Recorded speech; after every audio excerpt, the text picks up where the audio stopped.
एक बात याद रखना, जो तन मन धन कुछ आपके पास जो कुछ है उसका दूसरे के लिए उपयोग करेंगे तो ही आपकी कीर्ति होती है।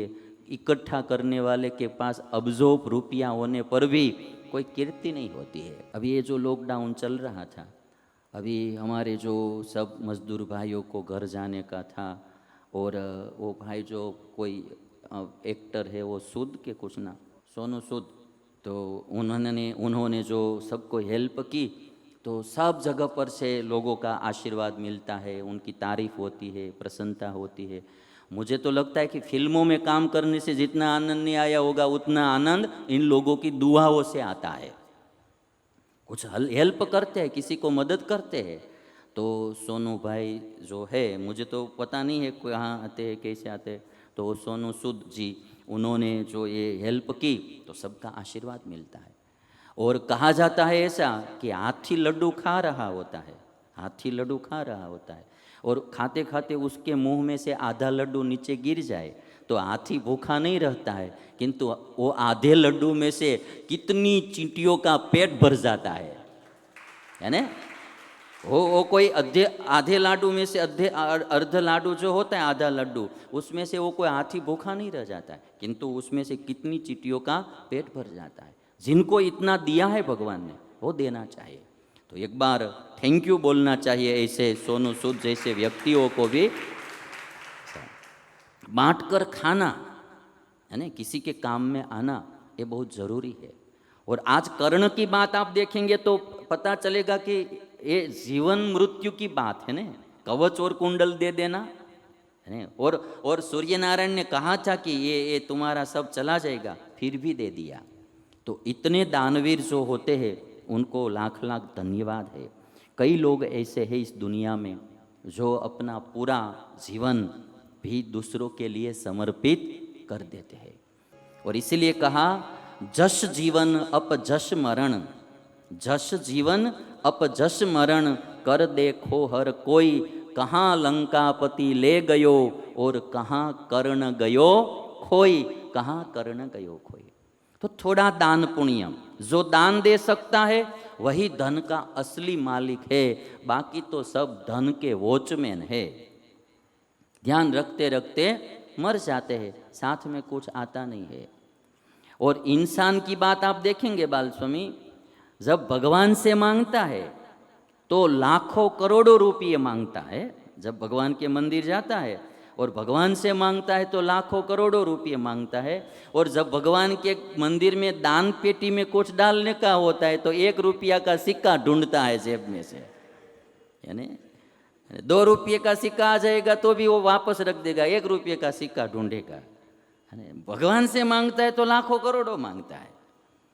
और कोई कोई तो ऐसे होते हैं कि फटी हुई नोट होती है ना, वही डालते हैं। तो एक मंदिर पे तो कहीं लिखा हुआ था कि दान पेटी में फटी नोट डालेंगे तो आशीर्वाद भी फटा मिलेगा। तो आशीर्वाद भी आपको फटा हुआ ही मिलेगा, वो अच्छा नहीं मिलेगा। तो कोई कोई इतने लोभी होते हैं। और एक बात याद रखनी चाहिए, कभी कभी क्या होता है, ईश्वर ने जब दिया होता है और किसी के लिए यूज करते हैं, उपयोग में लाते हैं, थोड़ा कुछ देते हैं, उसमें से कई लोग सुखी हो जाते हैं, कई लोग सुखी हो जाते हैं। अभी ये जो लॉकडाउन चल रहा था, अभी हमारे जो सब मजदूर भाइयों को घर जाने का था, और वो भाई जो कोई एक्टर है वो सूद के कुछ ना, सोनू सूद, तो उन्होंने जो सबको हेल्प की, तो सब जगह पर से लोगों का आशीर्वाद मिलता है, उनकी तारीफ होती है, प्रसन्नता होती है। मुझे तो लगता है कि फिल्मों में काम करने से जितना आनंद नहीं आया होगा उतना आनंद इन लोगों की दुआओं से आता है। कुछ हेल्प करते हैं, किसी को मदद करते हैं। तो सोनू भाई जो है, मुझे तो पता नहीं है कहाँ आते हैं कैसे आते हैं, तो सोनू सूद जी, उन्होंने जो ये हेल्प की तो सबका आशीर्वाद मिलता है। और कहा जाता है ऐसा कि हाथी लड्डू खा रहा होता है, हाथी लड्डू खा रहा होता है, और खाते खाते उसके मुंह में से आधा लड्डू नीचे गिर जाए तो हाथी भूखा नहीं रहता है, किंतु वो आधे लड्डू में से कितनी चींटियों का पेट भर जाता है ना। वो कोई आधे लाडू में से अर्ध लाडू जो होता है, आधा लड्डू, उसमें से वो कोई हाथी भूखा नहीं रह जाता है, किंतु उसमें से कितनी चींटियों का पेट भर जाता है। जिनको इतना दिया है भगवान ने, वो देना चाहिए। तो एक बार थैंक यू बोलना चाहिए ऐसे सोनू सूद जैसे व्यक्तियों को भी। बांट कर खाना है ना, किसी के काम में आना, ये बहुत ज़रूरी है। और आज कर्ण की बात आप देखेंगे तो पता चलेगा कि ये जीवन मृत्यु की बात है ना। कवच और कुंडल दे देना है ना। और सूर्य नारायण ने कहा था कि ये तुम्हारा सब चला जाएगा, फिर भी दे दिया। तो इतने दानवीर जो होते हैं उनको लाख लाख धन्यवाद है। कई लोग ऐसे हैं इस दुनिया में जो अपना पूरा जीवन भी दूसरों के लिए समर्पित कर देते हैं। कर्ण इतने दानवीर थे कि जो कुछ कोई मांगते थे कर्ण दे देते थे। आज दिन तक कर्ण की ये बात दानवीरता में आती है कि कर्ण जैसा कोई दानवीर नहीं हुआ है। ये कथा हम सबको सिखाते हैं कि थोड़ा कुछ दान पुण्य भी करना चाहिए। किसी किसी को क्या होता है कि इकट्ठे करने की ही आदत होती है, कभी कहीं दे सकते ही नहीं है, इकट्ठा ही करते जाते हैं। शास्त्रों में ऐसा कहा है कि धन की 3 गति होती है, दान, भोग और नाश। धन की 3 गति होती है, दानम भोगो नाशस्तिस्रो गतयो भवन्ति वित्तस्य यो न ददाति न भुंक्ते तस्य तृतीया गतिर्भवेत्। धन की 3 गति है। एक तो दान दे सकते हैं धन से, या आप भोग कर सकते हैं, आपके भोग विलास के लिए उसका उपयोग कर सकते हैं, और तीसरा उसका नाश होता है। जो दान भी नहीं करता है, अपने लिए भी उसका उपयोग नहीं करता है, तो उसको फिर तीसरी गति तो होती है, उसका धन नाश होता है। ये 3 ही गति होती है। और इसीलिए कहा गया है, महाभारत में भी लिखा है कि मरते समय मित्र कौन होता है, दानम मित्रम मरिष्यतः। अभी जो आगे कथा है कि यक्ष की और युधिष्ठिर की, यक्ष यही कहते हैं दानम मित्रम मरिष्यतः। मरने वाले का मित्र दान है, वही उसके साथ जाता है। और व्यास स्मृति में एक बात लिखी है, दातारम कृपणम मन्ये। संस्कृत पढ़ने वाले संतों थोड़ा ध्यान से सुनना।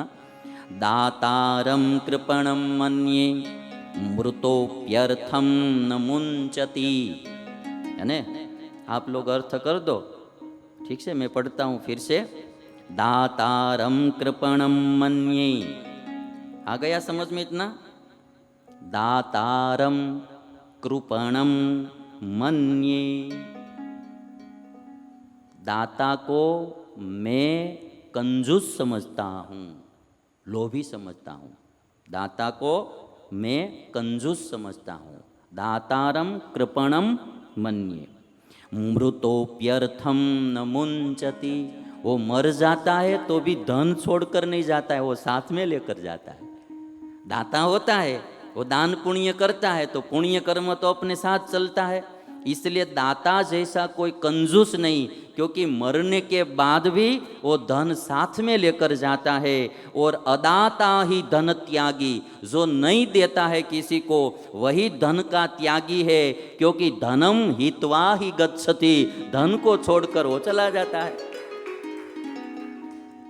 ये व्यास स्मृति का श्लोक है। दातार जैसा कोई कंजूस नहीं, क्योंकि मरने के बाद भी वो धन साथ में लेकर जाता है, क्योंकि उन्होंने पुण्य कर्म किया धन से, वो पुण्य कर्म साथ में जाएगा, तो वो धन को साथ में लेकर जा रहा है। और अदाता ही धन त्यागी, जो किसी को कुछ देता नहीं वही धन का त्यागी है, क्योंकि धनम हित्वा ही गच्छति, धन को इधर ही छोड़कर वो चला जाता है। इसीलिए थोड़ा थोड़ा देना चाहिए। वो भी भाग्य में होता है तो दिया जाता है, नहीं तो नहीं दिया जाता है। भाग्य बड़ा तो राम भज, ये किसी ने कहा है कि भगवान की भक्ति भी भाग्य होता है तो ही होती है, सबसे नहीं होती है। भाग्य बड़ा तो राम भज, समय बड़ा कछु दे, अकल बड़ी उपकार कर, यह देह धर्या फल एह। यदि भाग्य बड़ा तो राम की भक्ति करो, समय बड़ा आपके पास कुछ है तो कुछ दान पुण्य करो, और अकल बड़ी उपकार कर। यदि भगवान ने बुद्धि दी है तो थोड़ा उपकार भी करो।